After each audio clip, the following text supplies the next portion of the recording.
Okay, something different tonight. I am not known for minimalist games.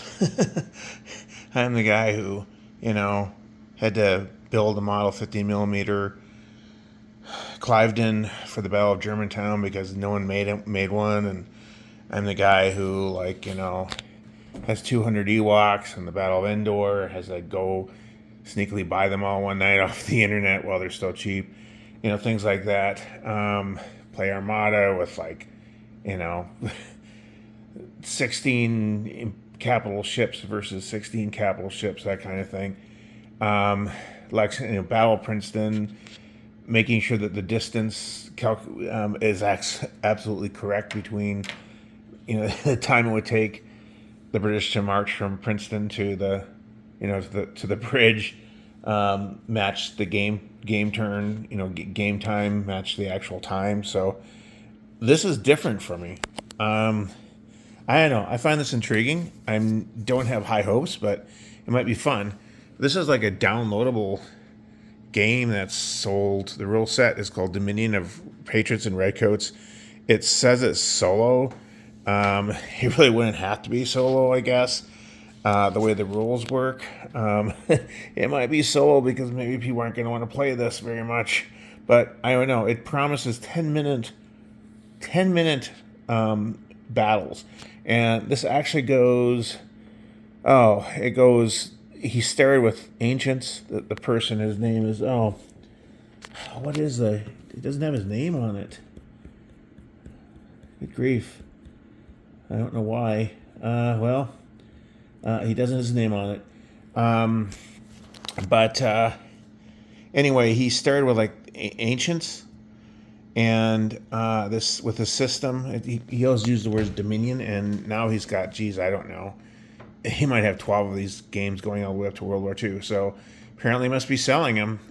So the thing is, the rules are really short and brief. I mean, it's like 4 pages.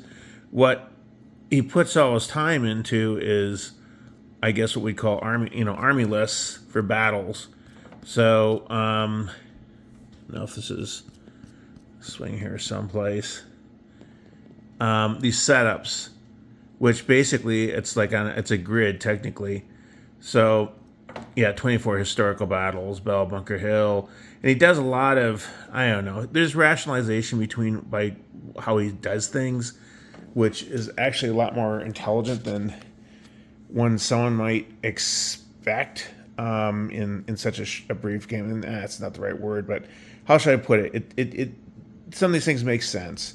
For instance, a regular unit can become an elite unit if it's in this grid system. It's a little abstract. So if they're doing a flank attack, if you're thinking like Brandywine or, for instance. But anyway, I just threw this together, maybe not as tightly as one might expect, or might be expected to do. The fence gives, in fact, his rule set, I'm kind of cheating a little bit. He actually has units count on the table, bringing their entrenchments along. I'm actually going to break that rule, and I'm going to have, the defensive structure here. So here we go.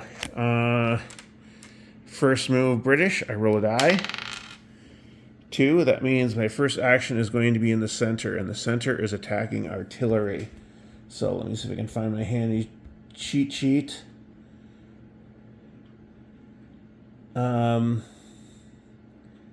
I believe artillery gets to fire first. So I could be wrong. So they need a 5 or a 6. Oh, bad for me. The artillery literally destroyed this unit of Hatmen before they could do anything, and I have to send something in. Well, maybe we'll send in the British artillery. So now we got that going on. I roll again. 2 is a center. The rules don't really address the dice are indicating where the action is happening, but we've already done the center. So I'm going to roll again. I'm not sure how I'm supposed to deal with that. 3, that means we're dealing with the right. We go to the right, and we have elite troops who are basically bayonet worthy, up against rebel militia. So first we have to see if they even stand. Oh, rolled a 5. They stand. Then the next question is order of attack and score need. Artillery then goes line infantry. Okay, these militia are line infantry because they are not really that great. They're not really bayonet troops. So you roll a die. They need a 5 or a 6. They got a 1. So now it goes to the British. They're doing a bayonet charge, a 4 through 6. So take them out. They got a 6. They are removed. So the Americans have to throw someone in there. I should note, because they're entrenched, that's really a 5. And who are they going to throw in? They're going to They're going to send another line infantry up. So that leaves over here. We've got skirmishers versus skirmishers, which means they both fire at once, and they need a 5 or a 6 to hit. Okay, bad for the British. They have defeated these light infantry. Okay, I'm going to send in my light dragoons to counter them, because they're skirmishers. So we've done all 3 sectors. So I'm spinning it around. Now we do this for the Americans. Which goes first?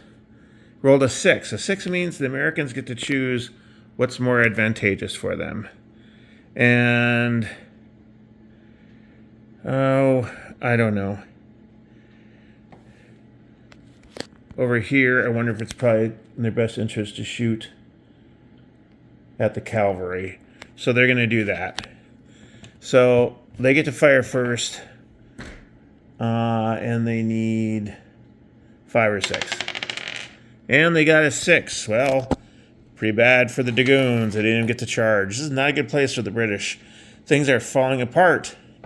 Send in the Highlanders.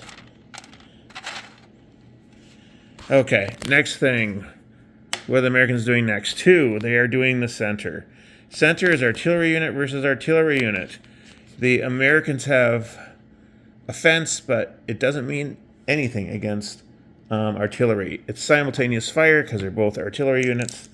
They both need 5 or 6. They both miss, so nothing else happens there. So the only section we haven't done is this section. So we go over here where these rebel linemen are up against British Grenadiers. The rebels are going to open fire. And let's see, they need a 5 or 6, I believe, to hit. They got a 4, no good. The British get to respond. And they are elite, so they get 1 add to their die. And they roll a 6, they utterly destroyed them. Even with the fence in the way. Okay, so the Americans, they'll get to toss someone in. They are going to send in a line infantry from the reserve. Okay, so now we swing around. This is literally just turn 1. Swing around. And now we are to the British turn again. I roll a die. I roll a 3. That means right gets to go first. Americans get to open fire first because they are regular line troops as opposed to bayonet charging troops. And technically, I have to appreciate this. The guy used, I'm sure he's read with Zeal and bayonet only. Basically, the British bayonet troops are considered troops that advance, open fire, and then charge. Americans get to shoot first.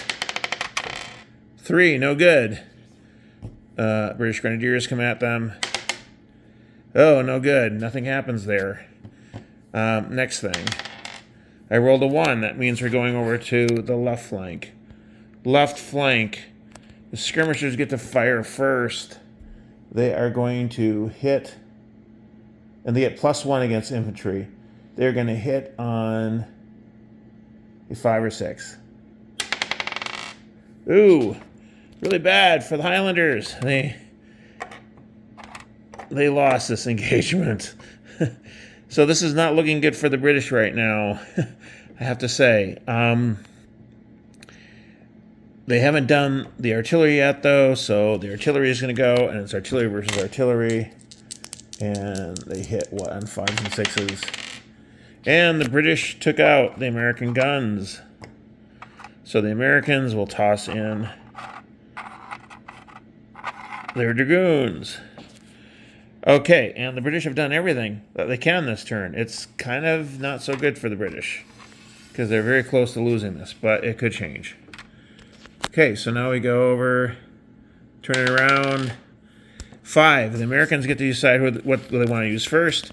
It's advantageous for them to move these skirmishers and attack the artillery as a flanking attack. In a flank attack like this, there is no return fire. But they rolled a 1, so nothing happened. Next thing. 2, that's the center. That means the cavalry is charging the guns. The guns get to shoot first, though. And the British guns will hit on a 5 or 6. And they missed. So here come the dragoons. And they are going to hit 4, 5, or 6. And they got a 5. That's it. Okay, at this point, the British guns are out. And at this point, it's just considered that they're going to be overwhelmed. Although I guess I'm kind of tempted. I am tempted just to play it to the end. Why not? We come here. The line infantry gets a fire first, which is the Americans. They miss. British Grenadiers fire back. They miss, which is pretty bad because they usually would hit here on a 6 or a 5 because of the fence line. We switch around. There's only one section left. The Americans get to fire first. They missed. The British need a 5 or 6 because of the fence. They missed. Swing back to the Americans. Let's see. We roll a 4, which means the Americans can choose who goes first. They're going to choose a cavalry flank attack. Now, technically, under the regular rules, the game is over at this point, but I'm just playing it out to the end. So, cavalry gets to go first. They missed. British Grenadiers don't get to respond. Roll what happens next. 2, we've already moved them. 5, it means they can do what they want to. They'll do another flank attack. This time, the skirmishers who are going to hit on 5 or 6. And they did it. The British are forced to retreat. And that is the end of the game. Took 13 minutes, and that's actually probably going a couple minutes past. I don't know if I missed anything, but I think this is pretty much it. As you can probably tell, there's not a whole lot of decisions to be made in this game. That's the big argument against it. But I gotta say, actually, if you have the figures, it's kind of fun to get them on the this is something I can do like in probably 20 minutes or less, grabbing the figures out and setting them up.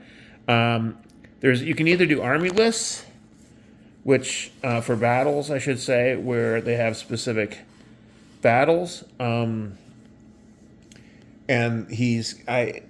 like I said, it's interesting. For instance, the British Army is considered at the beginning of the war they have them treating them as line infantry, which means they don't get that shock for bayonets. I don't know. Generally speaking, I don't know if I'd agree with that.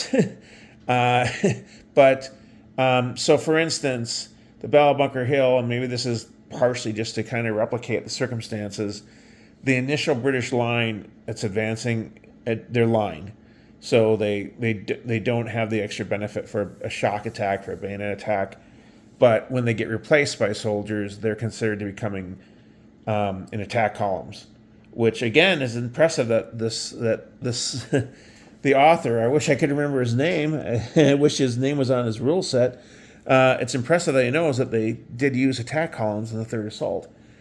So then they hit harder. One thing to note too is because it is a game, and so for historical battles, as a result, the sides are probably more equal, are kind of like essentially balanced in every single battle, even though there's, I don't know, he claims 24 historical battles. So if one wanted to be, more accurate, one would have to give one side more troops than the others on occasion. But I don't know. I have to say, by the way, this is my travel battle from Warlord Games that I'm using as the base here. I